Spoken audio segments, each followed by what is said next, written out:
Is the sex enough? Can I keep him with the sex? Will the sex be enough to keep him? Red flags go off in my mind going, ooh, look at the sexual shadows in full effect. Is it enough to keep him? If it is, if that's all that's there to keep him, this is my question to you. What kind of a relationship is it?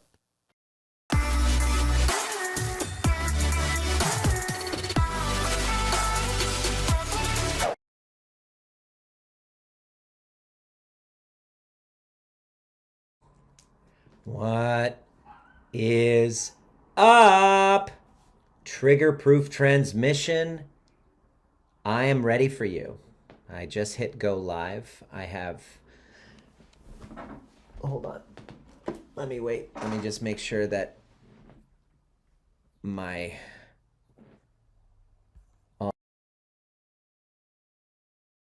Letting me know this is working. I forgot to turn on my audio. Here we go. All right, let's start over.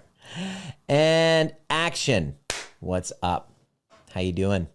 I'm having another inspiring moment to answer one of the questions in our Trigger Proof Facebook community. When I asked, I said, what are your biggest problems when it comes to sex and sexuality? Because really everybody gets into relationships because we want to connect. We want to express, give and receive love. And sex is kind of like this amazing opportunity for play and intimacy and connection. So why does it go so very wrong so often? Why is it so bad? Why does it cause so much heartache? Why does it cause so much pain?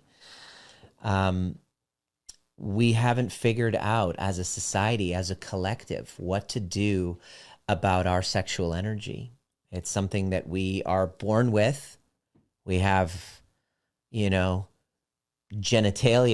and it's got all these nerve endings. And we're born into these families with family systems with adults who are completely unconscious of their sexual of how to express and channel our sexuality and our sexual energy in healthy ways. So without really getting to know the understanding of how to take this very powerful energy, which is your creative energy, this is your creativity, sexual energy, libido, this is the elixir of life. It's life force energy. Essentially what it is. It's your life force energy. It's something that's already inherent within all of us. But unfortunately, because of our conditioning, because of our wiring, because of our traumas and the pain that we experience, we then are consumed by our unconscious parts, the parts we can't see, the shadows of our reality, our insignificant, insecure parts take over, and our sexual shadows are no different. These are the parts of ourselves that show up and utilize sexuality and utilize ourselves as an objects and objectify ourselves and other people. And so this question came up, and I just had one of these moments where I just went into the dark, into kind of like this train of thought. And I thought it would be hopefully helpful for you if I kind of answered this question within the context of a deeper conversation. So with your permission, if you allow, come on this magic carpet ride with me. And by the way, please let me know what comes up for you. And if you have any questions, don't hesitate. Send me a DM. Let's continue the conversation, whatever comes up or questions that you have. This is a very important topic for me. First of all, why am I talking about this? I'm a chiropractor. I'm not speaking to you from the positioning of a PhD in sexuality, and I haven't written any journal articles about it. I'm not a conventionally trained psychotherapist, counselor, anything like that. In fact, I'm quite the opposite. I'm very unconventional, and some people that might turn them off, and other people who've tried conventional methods to change the narrative of their relationships hasn't really been adequate. It's been very slow moving. Those are the people who seem to migrate towards my work, are people who have already done the conventional stuff, which is great. I'm not knocking it. I'm just saying I'm a dude who's connected some dots. My background is in chiropractic, and I discovered very, very quickly within my career, probably within the first 10 years of my career, that people coming in with health issues are dealing with something far deeper. And within the 15-year mark, I started putting the pieces together that attachment trauma was at the helm. There was a breakdown in relationships. So relationships, they break down. And as a relationship breaks down, it impacts your body and your physiology, because relational breakdowns in, romantic partnerships from your 20s on, they hurt. They leave a stain on your nervous system, but they're not new. They're actually remnants. You can find remnants and evidence of these attachment traumas from your past in childhood. And we unconsciously have these attachment traumas from childhood, the experience of not feeling seen and heard and really held emotionally. We didn't get that experience. Often, I'm not saying everybody, unless you had unicorn parents that were trauma informed and did their own kind of trauma healing work. Most of the time, I just got off a call with this gentleman. I'll tell you about him in a moment. Most of the time, our unconscious parenting leads that trauma to get passed down to children without even knowing, right? And because of those complexes that are formed in childhood, our nervous systems get wired to start to take on these roles and take on these behavioral patterns. And unconsciously, we seek out partners that remind us that remind us of these old woundings, and they kind of match the wounding of our childhood, causing us to relive them again and again and again. One woman had claimed that she was in a relationship with a recovering sex addict, and it was great sex, and it's just she's in a lot of pain right now, and she can't deal with this anymore. And she looks back on all of her relationships. They all have the same pattern. She has this, what's called an eroticized wound, where she is turned on by emotionally unavailable men. It's not that she attracts them, she's attracted to them. There's a reason, because unconsciously that sexual energy from an incomplete kind of relational dynamic with mom and dad, we're bonded to that trauma. We're energetically bonded to the trauma, the hurt, the woundings of our past. So we unconsciously seek the same type of person who's going to elicit the exact same dynamic. It sounds fucked up, doesn't it? But that's exactly what happens. This is exactly what relationships are all about. They're here to help us observe them, to see them, so that we can, through the use of some intentional practices, heal those wounds and transcend that bond that we have from our past and create a new relationship, create a new identity. And anything that we don't heal, we repeat. We either evolve over it or we repeat. If you've ever experienced dating the same person, falling in the same pattern, you're now in a space of repeating. And then you're going to repeat it for the rest of your life, hoping that this new person is going to come in and save me. But then you end up repeating it unless we do the heroic thing and resolve those unconscious enmeshment patterns from our past and rise up and become a different person. That's now consciously choosing from consciousness rather than choosing from our trauma. That's essentially the background that I'm going to give you. And if we don't heal those, we're going to keep repeating them as a universe's kinky attempt to help us find what's incomplete and finally heal it. within ourselves, essentially. It always comes back to ourselves.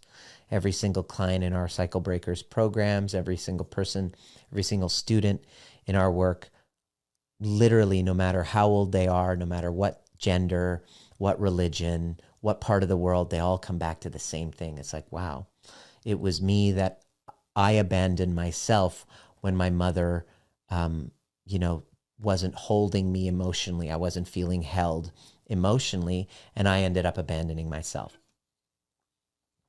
So this question came in, can I keep him with the sex? Will the sex keep him? And I am going to invite you to whoever asked this question, and I know her actually, whoever asked this question, I'm gonna, in the words of the great Dr. Jordan Peterson, why don't you start off by asking a different question? Why don't you start off by you're asking the wrong question. That's my Jordan Peterson impersonation. It's terrible. It's horrible. But he kind of sounds like Kermit the Frog, you got to admit. So can the sex keep him? So to answer that question, we got to understand our sexual shadows. And our sexual shadows are these characters, these archetypes that we employ because of the wounding from these childhood experiences. So if you, for example, if you're a male and you had the experience where you felt emotionally responsible for being like a surrogate parent for your mother, and you got validated, you were the special, mama's special little boy, you were validated for it, you develop this identity that gets validated for it, you also will develop this shadow part of you. Now, when you, put it to you this way, when you become objectified by an unconscious parent and used to meet their needs emotionally, sometimes sexually, unfortunately, this happens from unconscious parents who are at the effect of their own trauma, you become objectified as a role to meet the needs of the parent, whether it's giving them narcissistic supply, meeting their needs emotionally and being a surrogate parent, validating them. You aren't getting your emotional needs met. You develop these shadow parts, these characters, these roles, these archetypes to try to get your needs met. Because deep down inside, the information that your system gets, the wiring in your system gets, is that you're not lovable as you are. You must perform to work for love. You must be a certain way, be a certain thing, because you're not seen and you can't rest in love. You got to fucking work for it. Because who you are at your core isn't lovable. This is the message that your system gets as a child. Because your parent, emotionally unavailable, because they were in their own heads at the effect of their own trauma in what's called a dorsal state, dissociated, or because of the codependency of your mother and father, mom wasn't available. Dad was absent. Dad was gone. Mom was emotionally absent. So you became the rescuer to mom, the surrogate to mom, or the surrogate to dad. It could work either way. The point is, any number of these combinations result in a similar wound, as the child feels unseen, not worthy of love, undeserving, and must perform, because you can't receive it for who you are. You got to play a role. Enter the sexual shadows. And a very common one, and that was a woman who asked the question, can the sex keep him? Right? Can the sex keep him? Right? That is very manipulative. It's, I want that. And this is where predatory behavior comes in, unconsciously. And so men, become sexual predators, for example, because of their own insecurity. They don't feel worthy of love for who they are. So they have to see something they want, but who they are isn't good enough. So you have to put one of those, things in the person's drink to make them pass out to be able to have sex.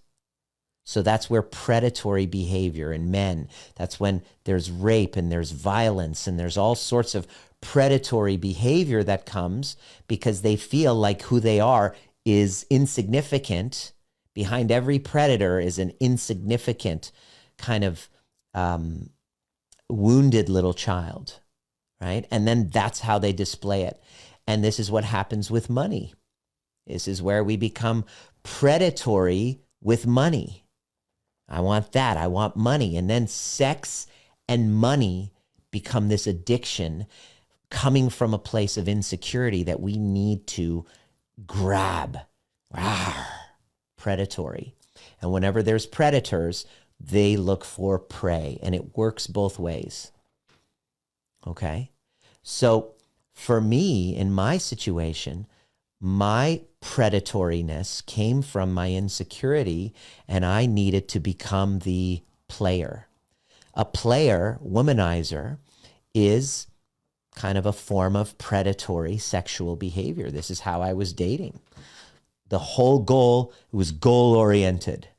It was about using whatever I could. In my case, I'm a chiropractor. I have money. Using money as a tool to get my needs met. That's how I displayed it in my unconscious behavior. Now, guess how that played out in the types of women that I would attract? Women who used sex as a means of predatory to get money. Do you see where I'm coming along with this? So, men, I'm just giving the typical view, okay? So I don't exclude anyone. I'm just giving a typical one. Men make a lot of money so that they can get their needs met sexually. That's part of their wiring, part of the wiring of I'm not enough. So behind every super duper successful, super duper rich, often, I'm not saying all, because a lot of very wealthy people are not doing it from a place of an addiction and a wound. There is possibility to have wealth and prosperity and not be a fucking dick. And that's a story that I used to tell, which kept me limited in my ability to receive prosperity and abundance and wealth and all of that stuff. This is a very important kind of tie-in to this conversation. So here it is, predatory, using women, objectifying my own penis, my body, my self, my car, my status, so that I can prey on a woman sexually. It wasn't like predatory, like sexual predatory, non-consensual. I'm not talking about that. That's a whole other category of illness, like the R. Kellys and the Weinsteins and the Epsteins. That let's just assume they're psychopathic, and that's just at the far end of the spectrum. Let's go a little bit more internal, where that's the extreme. We're all something in the middle between that and, Mother Teresa. Let's just say that we're somewhere in between. Those are the extremes. In my case was, I'm going to learn everything I can to help people. As a chiropractor, I can use that and get, validation. I'd walk into any seminar, any room. Hey, everybody, I'm going to adjust you. And then I became the famous person in the room, or not the famous person, but the liked person in the room. All with a foundation of insecurity. The wiring of insecurity of who I am is not enough. So I'm going to use whether I drive a nice car, whether I, dress well, whether I'm a salsa dancer, whether I have a prestigious position or whatever. You know what I'm talking about. That becomes my bargaining chip so that I can find, so that I can close the deal Look at the language, closing the deal. You can also, salespeople, predatory. You've all experienced predatoriness. What I'm trying to say is we all have a predator inside of us. We all do, even if it means like, ooh, I want that cake. I'm going to eat. You know, I want that. I want that money. I want that girl. I want that guy. You know, it's predatory. This is kind of like a law of the universe, predator and prey. The prey is what we go after. Now, I have this fantasy of being rich, being famous, having the hottest woman, which is typical Persian. Most young men who, you know, are growing up have these fantasies. It was hidden. I was just kind of like in the shadows, but let's just bring the shadows and the shame to light. And I met up with a woman who highly in her shadows with the kind of manipulator archetype, okay? Using sexuality to prey on finances. Can you see how we were a match made in heaven or hell? Okay? She used sex and I was the prey financially. I was the predator. She was the predator sexually, using sex to manipulate, preying on me financially. I was the predator that was deep in my own fantasy. Let me talk about fantasy in just a moment. Predator, you sexually getting all my sexual needs met, using what I had, which was money, to get those needs met. A perfect unconscious transactional commodity type relationship. Welcome to most relationships on planet Earth. Unconsciously, we use one another to get our needs met. This is unfortunately how most of us do it. So when I had the question, is the sex enough? Can I keep him with the sex? Will the sex be enough to keep him? Red flags go off in my mind going, ooh, look at the sexual shadows in full effect. Is it enough to keep him? If it is, if that's all that's there to keep him, this is my question to you. What kind of a relationship is it? Make sure you subscribe. If it's just about the sex, you know, if it becomes like what kind of a person? Well, if it's a sex addict and it's just because of the crazy sex, then that's a lot of pressure. And that means, quite frankly, he might have a sexual kind of predatorness in his mind, which means, guess what? Sexting, affairs. You've just consented to a life with sexting, affairs. I'm not saying that's bad for you. I'm saying if that's what you want, that's what you're choosing. Whatever we're not changing, we're choosing. Whatever we're not changing, we're choosing. Very important distinction. So what kind of a guy are you, would that be okay with, is my question to you. Is sex enough to keep him? Okay, if, you know, the first thing is, why do you have such a low opinion of yourself? And the answer is the trauma bond, the bonds to your unresolved wounding that you're using a man to try to resolve. And when you feel unworthy, guess what you're going to use? You're going to go into your sexual shadows and become this vixen. Or in some cases, what I've heard, you're going to just be like, okay, so yeah, you want to have many partners. It's not what my heart wants. My heart doesn't want that. But sure, you can fuck anyone you want.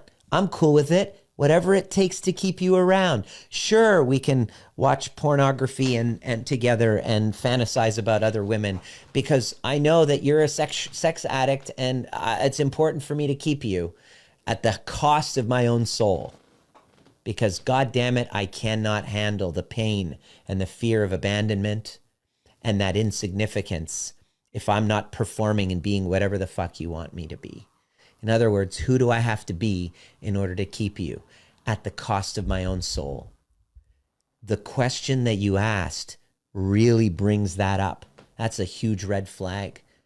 I'd rather you ask the question, how do I get to a place where I'm no longer worried that I have to be somebody else or perform to keep somebody interested in me? That's the real question I'm going to invite you to look at, rather than the surface question, will the sex be enough to keep him? That's a really dangerous question. You don't want to be going there, right? Our sexual shadows.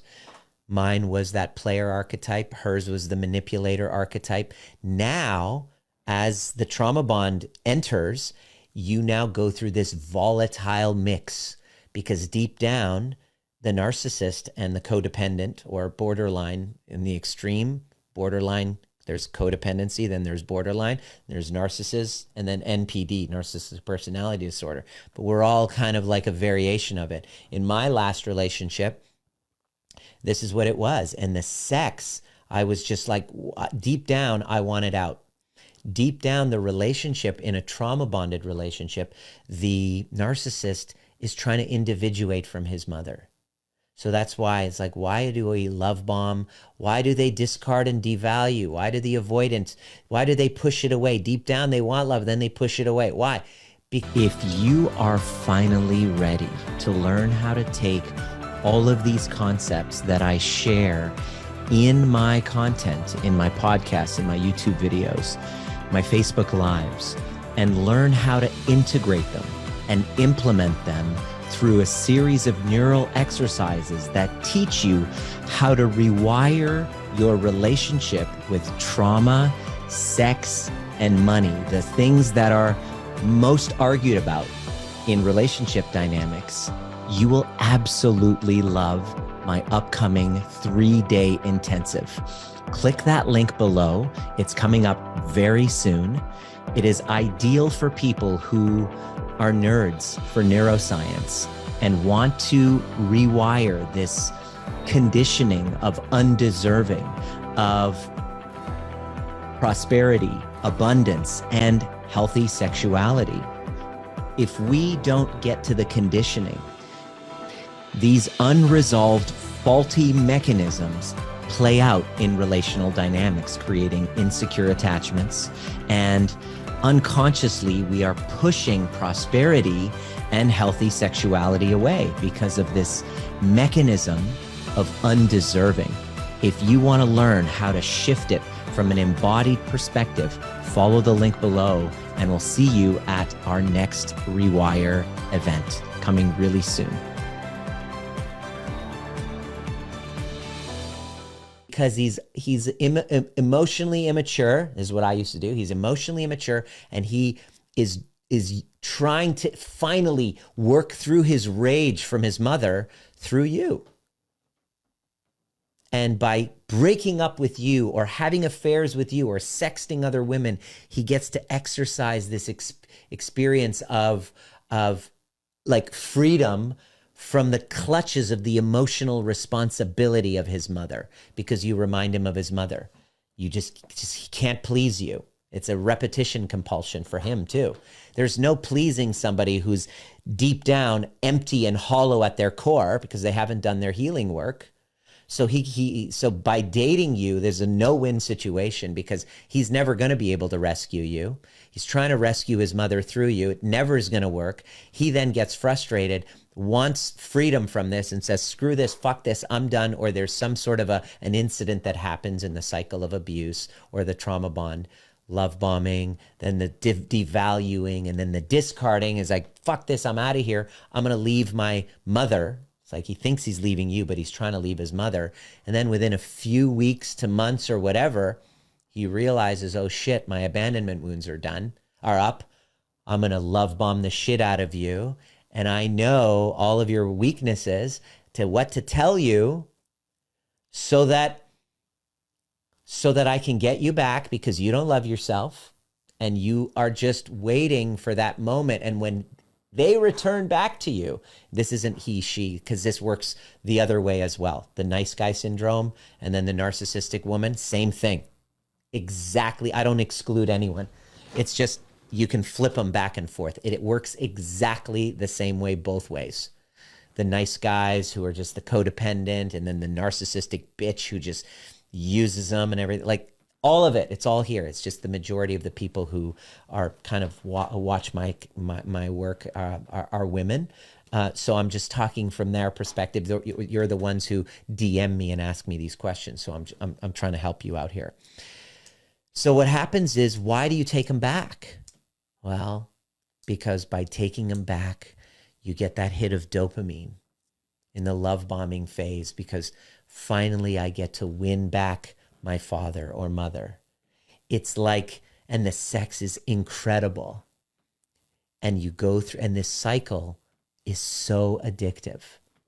It's so addictive because by getting you back, by fucking you, by bedding you, by getting you to open your legs, and it's the ultimate form of validation that I didn't receive when I was a child. And both of you are playing this game.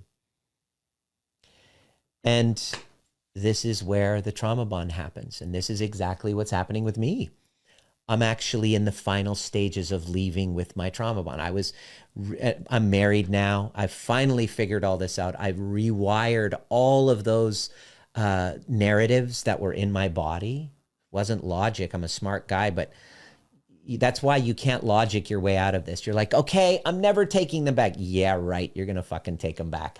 We have one woman who keeps going through this cycle, and that I know, and she knows it's not healthy, but she can't not take him back and mother him, right? And she's living in a fantasy land. And so it was so confronting to see the truth. She didn't want to face it. And she's just like, okay, I can't handle the truth anymore. I'm just going to go be in my addiction. It's an addiction. To break free from trauma bonds, it doesn't happen overnight.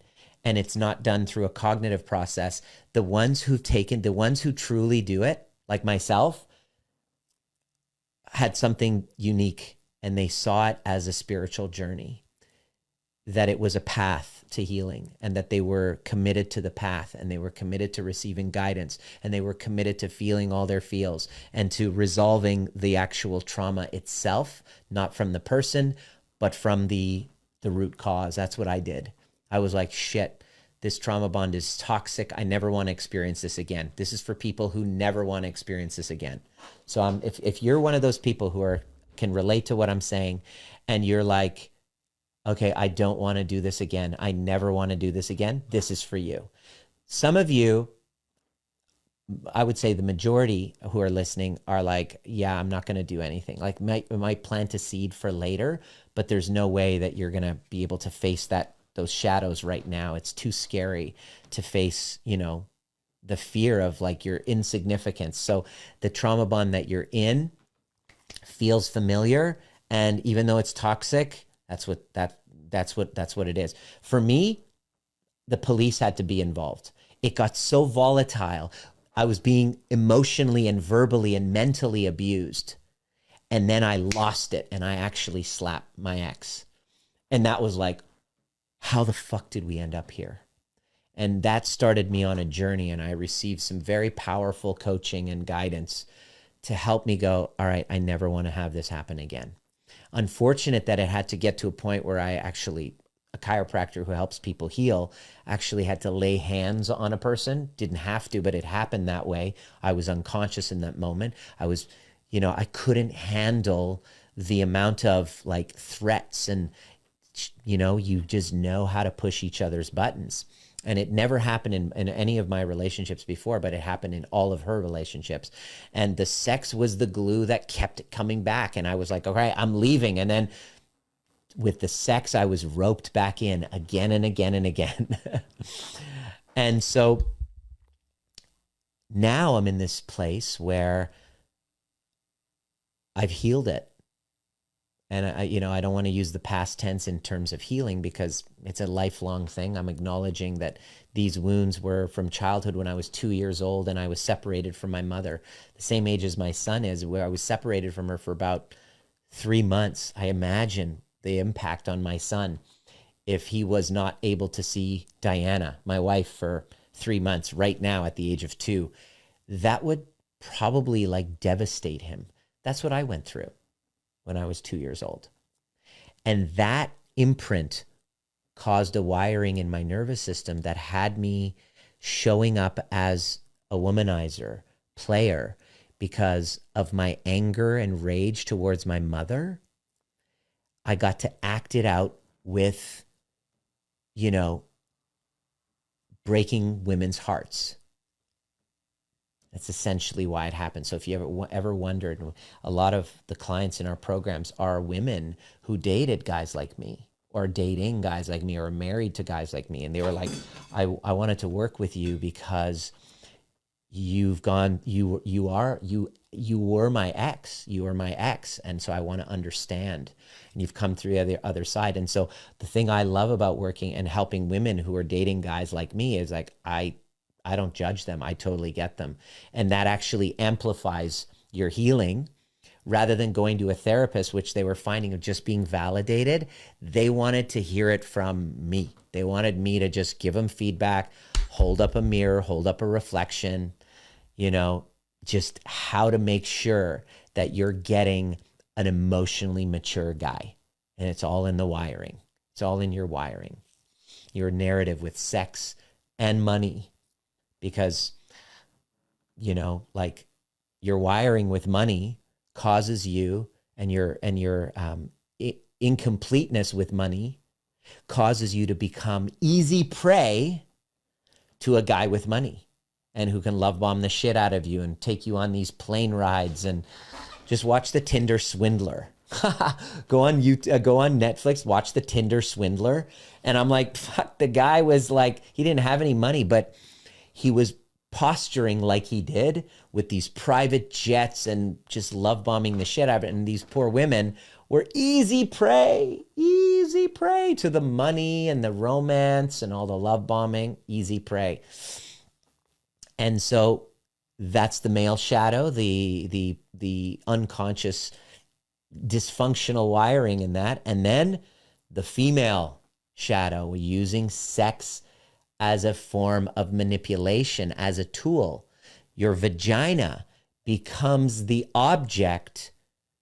You objectify your own vagina because you're objectifying him. And me, because I'm objective, give me a second. Objectifying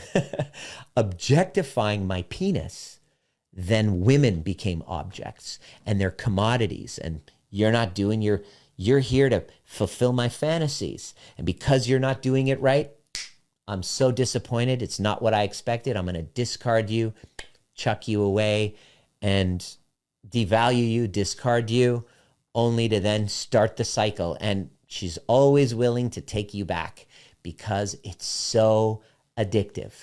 That's why people who message on the groups, oh, run, what should I do with this? Everybody says the same thing. It's really funny. Just watch. Invariably, there's someone that's like, he's a narcissist, run. And then there's exclamation marks. And I'm like, do you realize that running is a trauma response? Instead of running, unless you are in danger, my recommendation is to learn how to rewire the conditioning so that you're not making a choice from your trauma. You're actually making your choice from your highest, most evolved self. You either evolve or repeat. There's no choosing otherwise. You evolve or you repeat. So to answer your question, my dear, will the sex keep him? Will the sex be enough to keep him? You're asking the wrong damn question. The real question I'm going to invite you to look at is, how do I rewire the conditioning that had me feeling like I'm just, my vagina is just an object to use? So I'm going to objectify a man to fill my needs because I haven't learned how to meet my own needs because of my conditioning. That's my invitation. So hopefully, let me know what landed for you. Let me know if you have any questions. Send me a DM. Tell me if you're ready to change this pattern, why you're ready.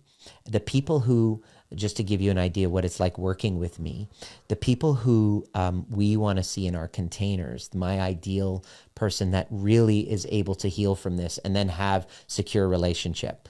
Example, watch my title, From Anxious Attachment to Secure. I interview Lauren. Meet Lauren. She was anxiously attached, totally trauma bonded. Now the guy is like moving in. He's like, they're looking for homes. They went to Queensland in Australia to meet each other's family. There was no wondering. There was no guessing. There was no, I have to work or perform for love. He literally showed up for her because she did the work. And so those people, we've gotten really good at seeing and knowing who are the people who are going to get those results. And those are the people who are understanding that this is a spiritual journey and they're ready to walk the path to healing, whether they do it with me or not. That's one of the things we look for. Number 2 is willing to take responsibility, not blame, but willing to let go of the victim story. That's tough. That pretty much excludes about 90% of people out there, men and women. I'm not saying it's just women. There's tons of men that are just playing the victim as well. The Red Pill Society, the Manosphere. There are a bunch of men who got burned, and I know what it's like getting burned from a woman. I've been divorced once, several relationships that are failed later. And now I'm in a situation where my ex is becoming the predator, financial predator. She can't use sex for it, but now using the legal system to prey on me financially. But that's my karma. This is exactly my work in untangling from my trauma bond. This is exactly the necessary steps that I valiantly took on with open arms, because how do you win this game? What's a win? What do you consider a win? Getting revenge on the person? No, here's what I consider a win. Can I absolutely love who I'm with? Can I create great sex in a secure relationship where there's emotional safety with sexuality? That I'm not so drawn to the emotionally unavailable person or the broken person that I can fix and then feel great about myself as an eroticized wound, a repetition compulsion from my mother. Can I trust myself to be in a relationship container and be all in and not worry about, oh my gosh, am I going to be tempted by other women? Or am I worried that she's going to find my phone and find me sexting with other people?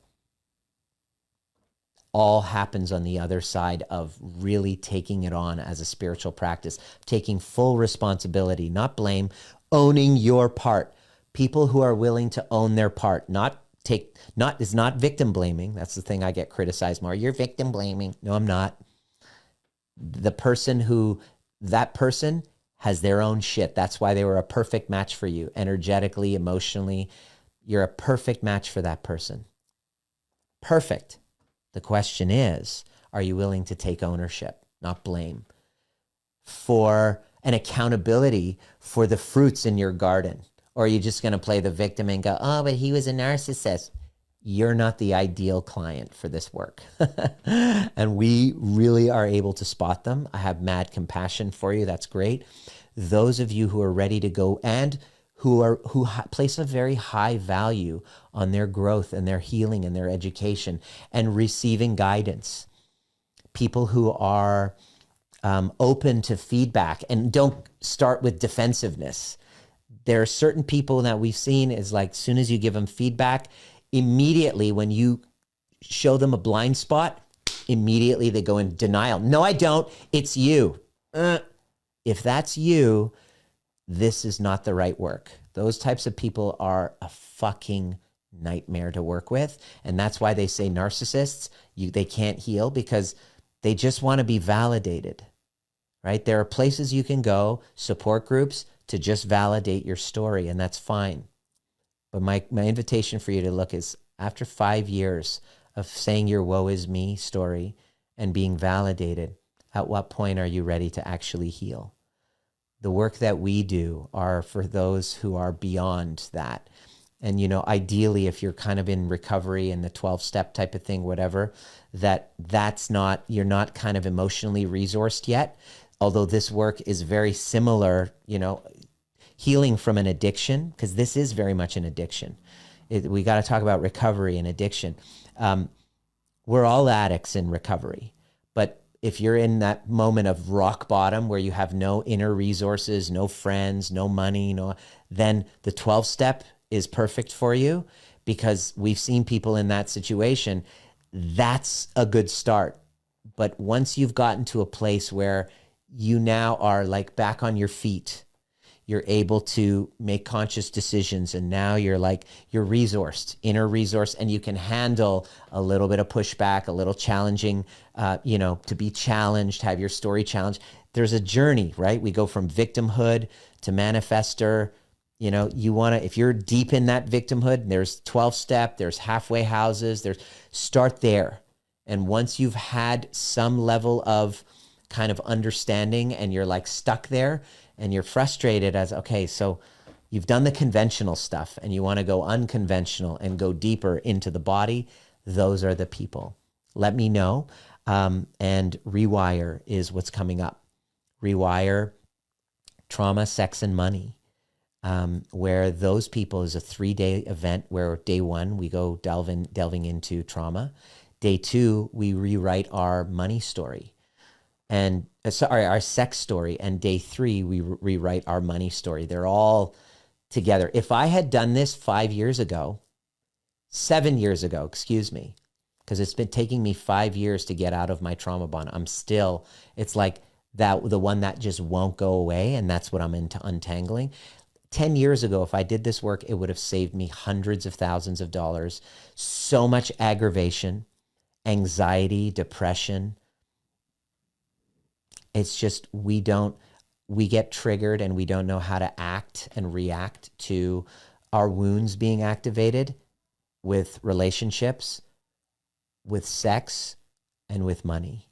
And so when you learn how to integrate those shadows, all of a sudden you see a red flag and you're able to move on.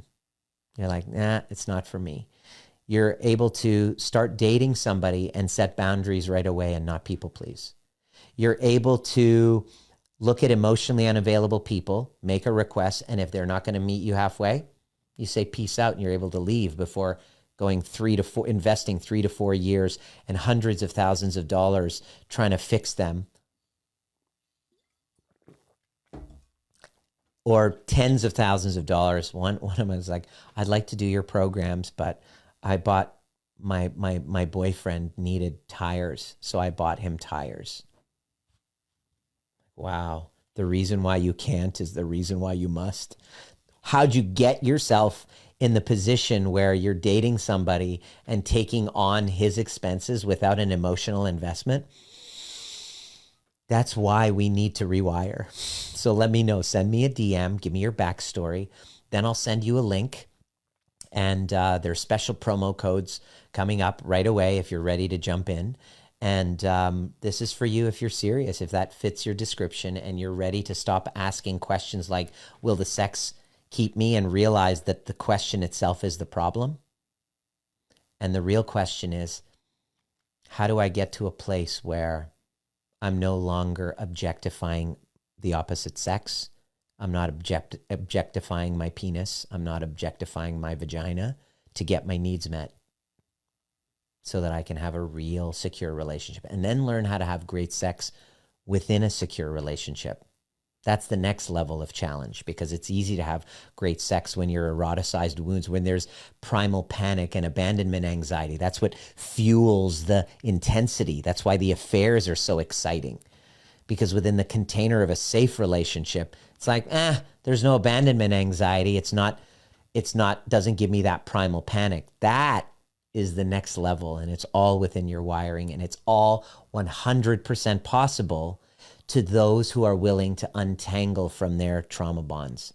Let me know if that sounds like you. Send me a DM, and I'd love to continue the conversation, and we'll see you. Let me know what came up for you in this conversation, and we'll see you at the next perfect time.